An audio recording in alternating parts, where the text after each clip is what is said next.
it is equivalent to mixing of orbitals. Mixing of orbitals.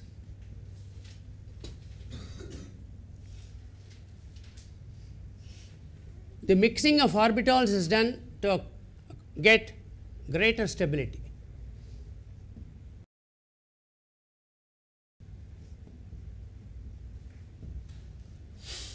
Orbitals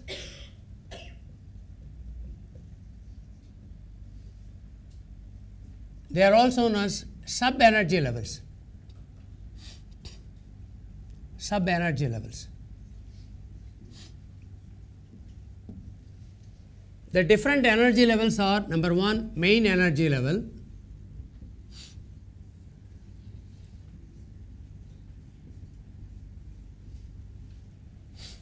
and that is equivalent to shells. You got K shell, L shell, M shell, etc. We say the stability decreases. We say it can accommodate 2 electrons, 8 electrons, 18 electrons, based on the formula 2n square. The second is called sub-energy level, and that is called orbital. That is also known as subshell, or also known as orbital. The following orbitals: the first energy level, only one orbital, S. Second main energy level, second shell, S orbital and P orbital. It is supposed to accommodate D. In case if there are going to be 50th main energy level, in case it is needed, there should be 50 subshells. How many subshells should be there when the main energy orbital is equal to n? There should be n subshells. There should be n subshells. If n is equal to 3, there should have been 3 subshells. If n is equal to 40, there should have been 40 subshells. 40 subshells. And these subshells are called orbitals. Orbitals are just, we have got different shapes of the orbital. S orbital is given a spherical shape. It has got a spherical shape. S orbital is given a spherical shape, like a ball. And this is just nothing but probability of finding an electron. Orbital is the probability of finding an electron.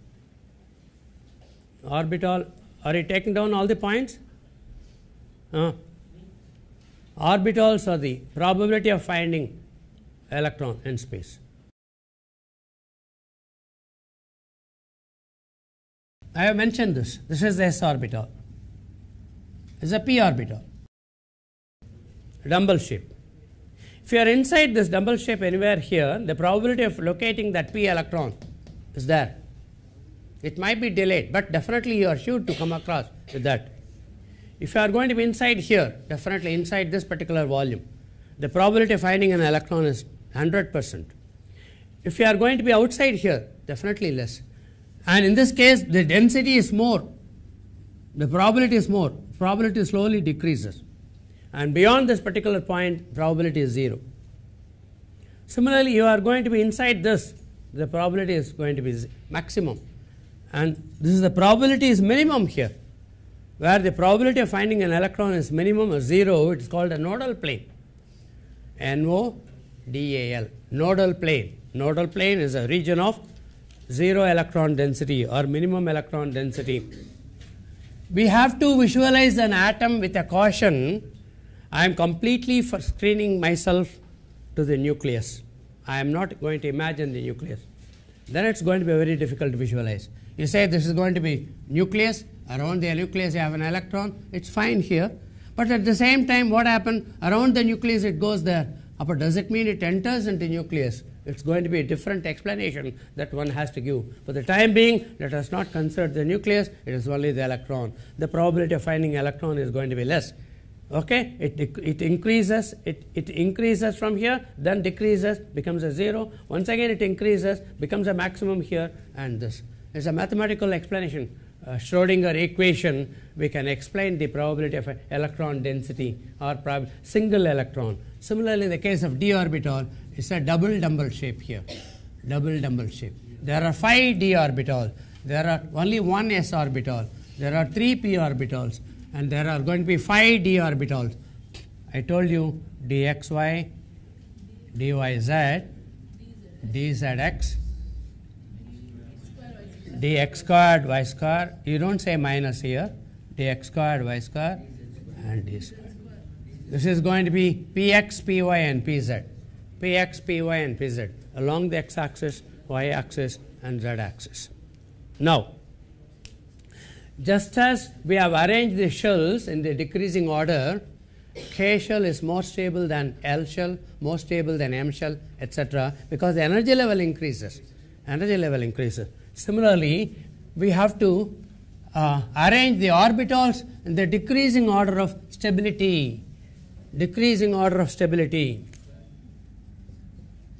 Decreasing order of stability. S orbital is the most stable orbital.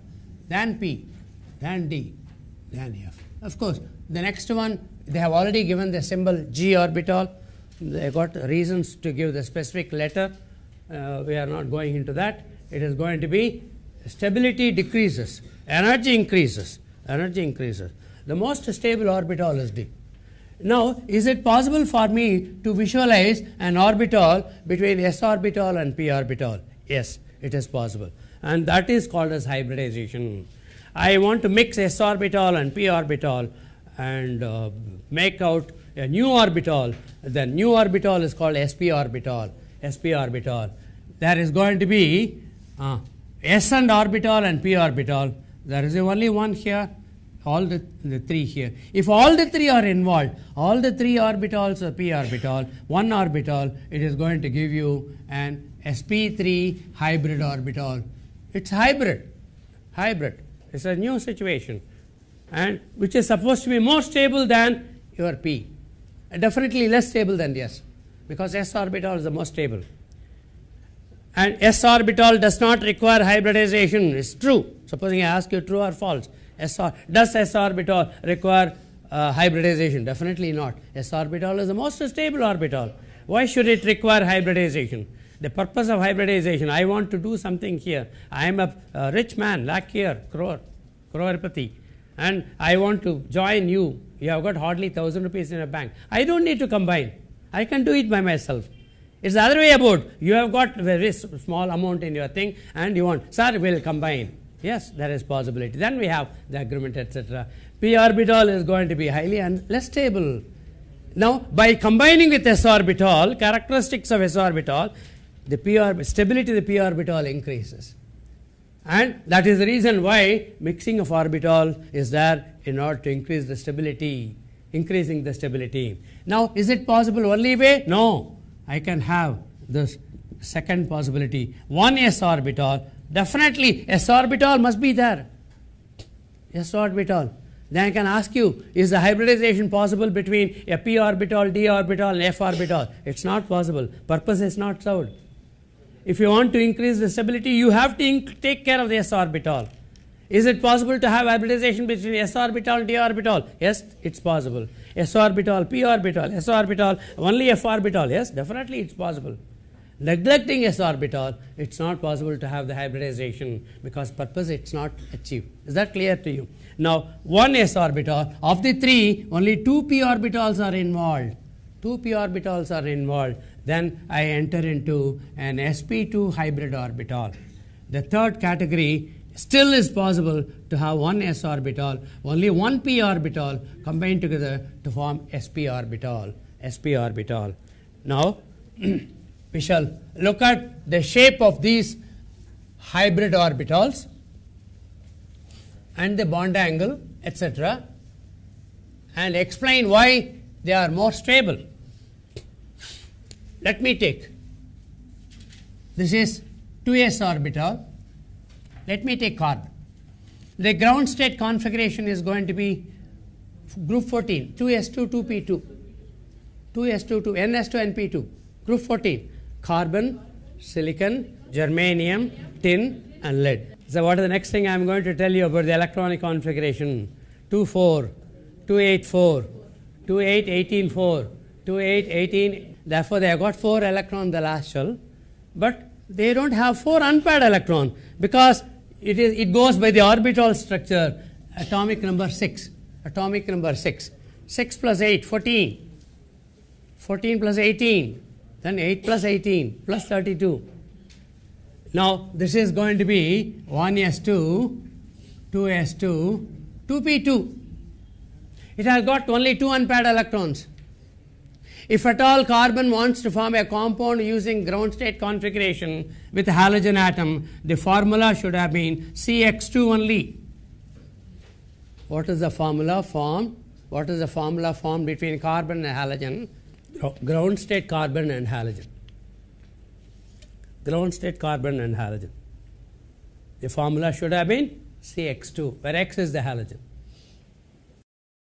As far as we know, there is only one compound with valency 2, carbon monoxide. Of course, we can write the shape of the carbon monoxide, etc., using the orbital structure also later. Now, this is going to be, but usually carbon is tetravalency. Carbon is tetravalent. Almost all the compounds. How many examples should I say? Millions of compounds, because all the organic compounds are carbon compounds. There are millions and millions of organic compounds. What is the valency of carbon in all the cases? Tetravalence only. Therefore, carbon has to make use of excited state configuration only. Configuration only. Therefore, the first excited state configuration should be 1s2, 2s1, 2p3. Now you are able to account for 4 unpaired electrons. 4 unpaired electrons. Okay, why should you mix her? After all, we have got 4 unpaired electrons here. What is the reason? Why do you want to mix them together? Why do you want to have new orbitals, hybrid orbitals? Why should I not? The purpose is served, isn't it? We have got 1 unpaired electron, 1 unpaired electron here. Now, supposing I say hydrogen here. Hydrogen forms a compound, hydrogen forms a compound, bond here. This is going to be hydrogen bond. Now, let me say this is going to be 2s electron. This is going to be 2p electron. This is 2p electron. This is 2p electron. Because there is only one 2s electron. We have put this. And 3 2p electron. 1, 2, and 3. And there is a bond formation here. Making use of the first excited state without mixing.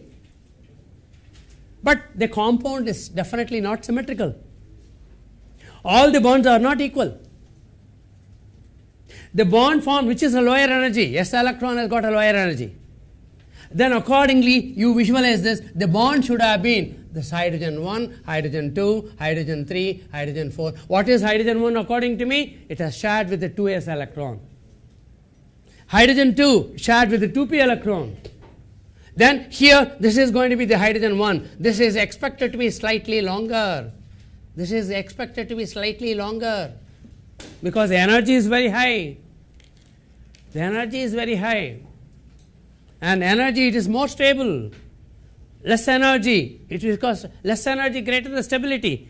And greater the stability, the bond also should be stronger. Stronger the bond, shorter the bond. Now I am able to get the logical link. Stronger the bond, shorter the bond. Because this bond is stronger here, this should have been shorter here. What about the electron density? The electron density should be maximum. And don't you think the electron density is going to be identical here? Now, if this is allowed to combine, if this is going to be the structure of methane, making use of only ground excited state configuration without hybridization. But it is not possible. Now, if this were to be reacted with chlorine, this is the 10th standard question, CH4 plus chlorine in the presence of light, it's a photochemical reaction. I get CH3Cl plus HCl. Now, if this were to be the compound here, I should have got 2 types of methyl chloride. I should have got 2 types of methyl chloride. 1, replacing the first hydrogen atom only. All the other 3 hydrogen atoms are going to be intact. Hydrogen 2, hydrogen 3, hydrogen 4, and probably this is going to be replaced by this. And B, now is it, you don't rule out, sir, somehow or other, visualize it. How? Don't ask me. Is it possible to visualize only this? In fact, I can ask you another question. based on this information, which of these 4 hydrogen atom, hydrogen 1, hydrogen 2, hydrogen 3, hydrogen 4, should have been disturbed by chlorine atom? Do you think the hydrogen carbon 1, carbon hydrogen 1 should have been disturbed, or carbon hydrogen 2 or hydrogen 3, hydrogen 4 should have been disturbed? The bond, wherever you have the weaker the bond is going to be the target of attack. The bond is weaker, therefore it's easy break. You supply only less amount of energy, or you're not increasing the energy slowly. When that energy comes here, which of these 2 bonds is going to be broken at lesser energy? This one. And that should have been. In fact, you should have got this is going to be intact, and any one of the 3, this is going to be intact, this is going to be intact here, and that is going to be replaced by chlorine atom. This is intact. First, you should have got this compound. Straight away, if you are going to use larger amount of energy, of course, it's only hypothetical situation. When you have large amount of energy, all the 3 bonds should have been broken, and then only. Now, let me visualize it. Hypothetical structure. I got this compound. Then accordingly, don't you think that I got 2 types of methyl chloride here? If this were to be the structure, yes, because one bond is shorter bond, that's a stronger bond, the other one is a weaker bond, longer bond. But in practice, you have got only one such compound in methyl chloride. Methyl chloride, how many such compound? Only one. The spectral evidence is going to be taking a spectroscopy, and I will be explaining to you slowly. I can make use of X-ray diffraction. X-ray diffraction, what is the results you are going to get from the X-ray photograph here? I can get the bond length, the bond angle, etc. Make a note of it. From the X-ray diffraction, from the X-ray photograph, I get these parameters, bond length and the bond angle. Bond length and the bond angle. X-ray diffraction. And to some extent, the shape of the molecule also. Shape of the molecule also, one can infer. The second one is going to be, of course, I am not going to explain to you, UV spectroscopy, exposing the molecule to UV light. The next one, I am exposing to the molecule to visible region, visible light, visible spectroscopy. In fact, both of them come together. UV visible spectroscopy it is called, UV visible, which has got higher energy, UV. And if you are exposing the molecule to lower energy level, it gives a different type of spectrum. Visible spectrum. One can get an useful information, and these are all Olympiad questions. I will be explaining this to you at a later stage. Now, the another one is going to be very useful, NMR, nuclear magnetic resonance spectroscopy. Nuclear, N-U-C-L-E-A-R, nuclear magnetic resonance, R-E-S-O-N-A-N-C-E. Nuclear magnetic resonance. This gives you some useful information, we shall say.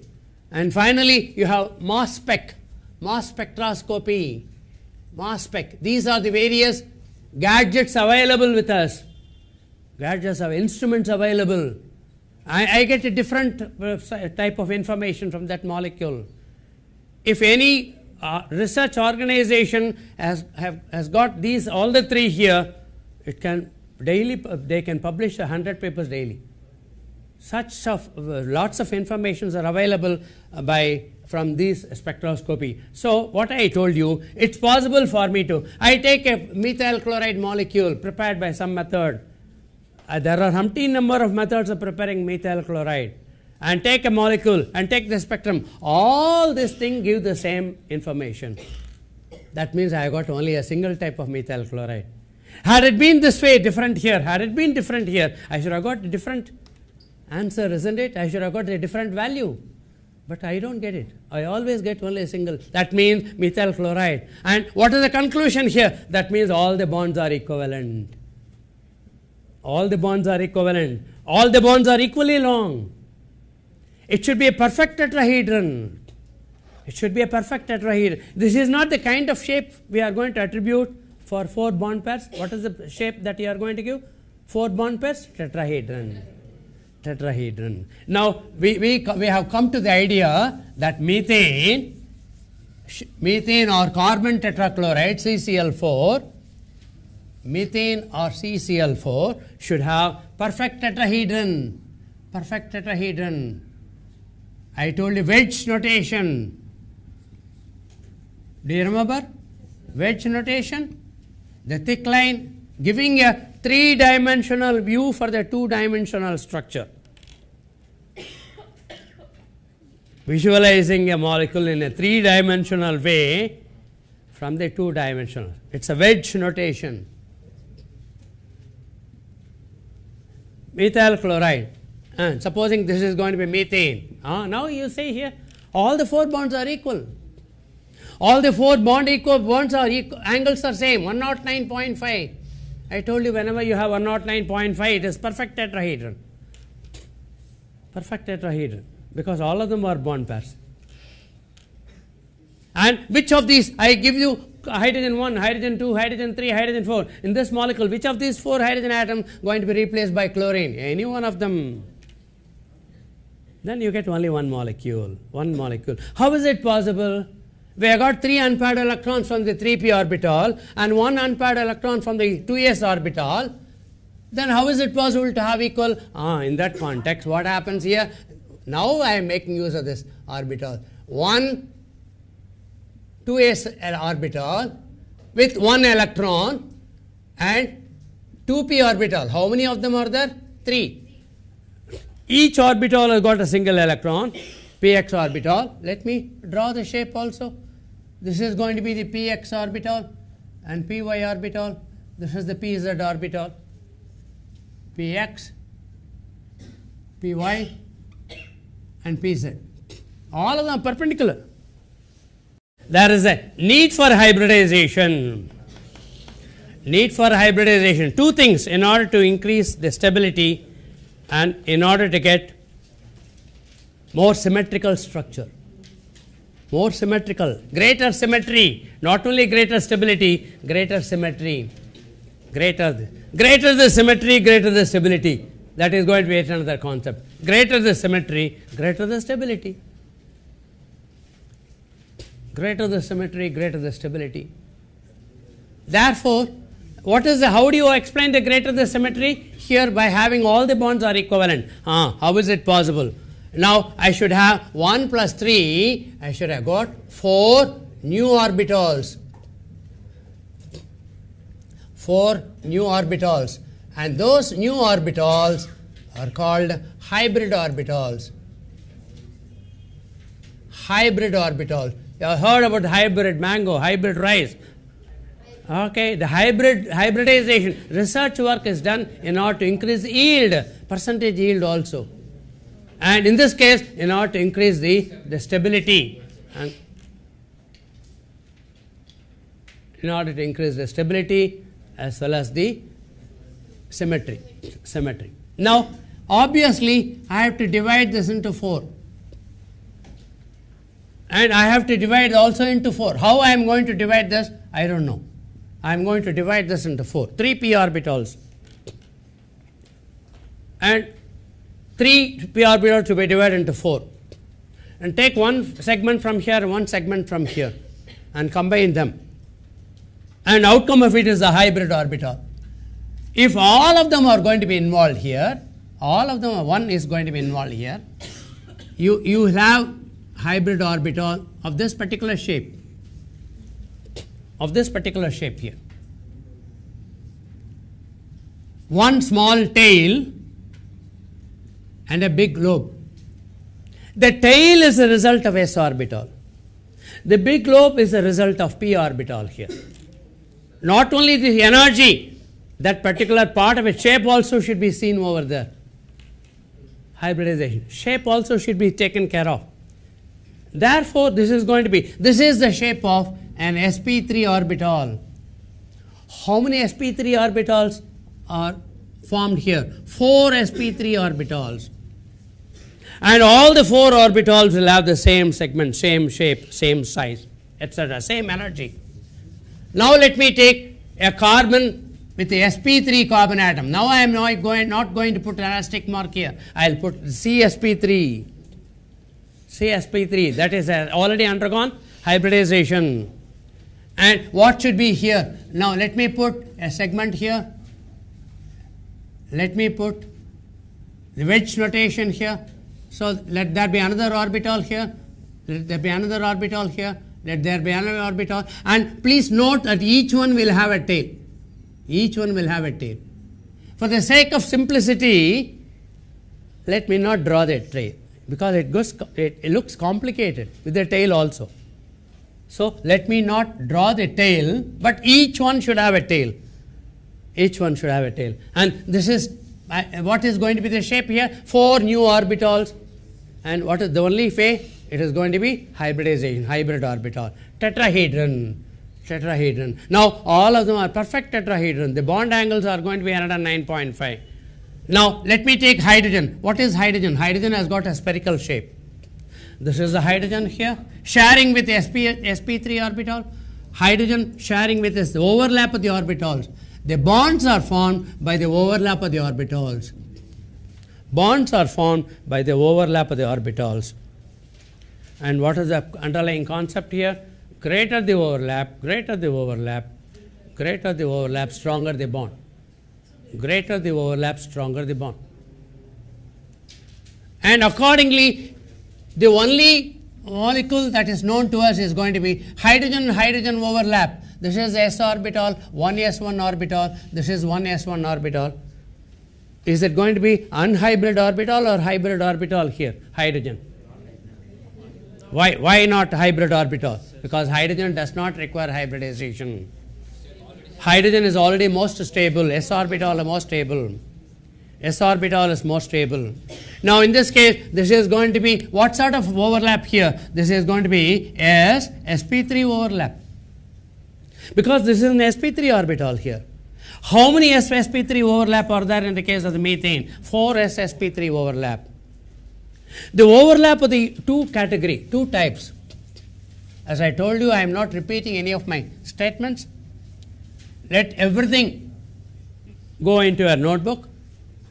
Overlap are of the two types. One is going to be linear overlap. The other one is called lateral overlap. Linear overlap and lateral overlap. Linear along the same line, 180 degrees. That linear overlap leads to the sigma bond. Sigma bond. Linear overlap gives rise to sigma bond. Lateral overlap gives rise to the pi bond. And in terms of this strength, stability, the sigma bond is more stable than the pi bond here. Because there is a greater grip, greater overlap. It's like this. I shake hands with you. Normally we do this way. I am here. Both of us are 4 feet difference. It's a convenient bond. And you feel you want to do it in a creative way. I keep my hand this way, and you also keep your hand that way, and both of us should come closer. At 4 feet distance, it's not possible. And if I shake hand this way, parallel, when the orbitals are parallel, hands are parallel, and that is called a lateral overlap. Lateral overlap is sideway overlap. Lateral overlap is sideway overlap. And the grip is definitely not stronger this way. The grip is going to be stronger this way. Sigma bond is stronger because it's a linear overlap. Whenever there is a linear overlap, there is a greater overlap. Lateral overlap, only a part of the orbital is going to be overlapped. Okay, the extent of the orbital overlaps is going to be less in the case of lateral overlap. Therefore, which is going to be weaker? Pi bond is weaker. And any atom, I told you, any nucleus, A and A or A and B, first of all, it has to form a linear overlap only. But there can be only one linear overlap, one sigma bond. There can be only one sigma bond. Supposing it forms 2 bonds over there, I told you, between A and A, there can be, first it has to be a sigma bond, over and above that it could be pi bond. But in the case of a triple bond, the bond order is 3. There should be 1 sigma bond and 2 pi bonds here. There are umpteen number of questions that can be asked here. Why should there not be more than 1 sigma bond between any 2 atoms? Raise your hand if you know the answer. Why should there not be more than 1 sigma bond between any 2 nuclei? S orbital and S orbital, two spheres, can come either in this direction, x axis or y axis or z axis. It's a linear overlap. Any 2 points, it's a linear. First of all, it has to form a bond. They have to shake hands linearly. After that formation of this, if they have got orbitals, which are parallel, then only way to overlap is going to be lateral overlap, pi bond here. I shall explain. I am asking you one more question here. The maximum there could be only 3 bonds. Bond order is 3.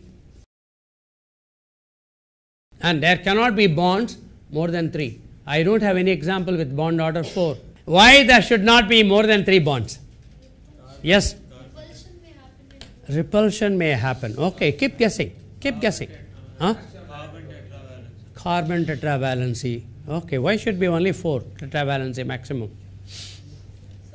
We have got pentavalency, PCl5. Why should there not be phosphorus and single chlorine 5 bonds? Why should there not be 1 sigma bond and 3 pi bonds? 3 pi bonds would be even more unstable. Not the question of unstable, they are not formed at all. A compound cannot form 1 sigma bond and 3 pi bonds. Totally the bond order is 4. It's not possible. Because the orbitals that are used in the bond formation are the most stable orbitals. What are the most stable orbitals? S orbital and p orbital. What are the different orbitals between s orbital and p orbital? The hybrid orbitals.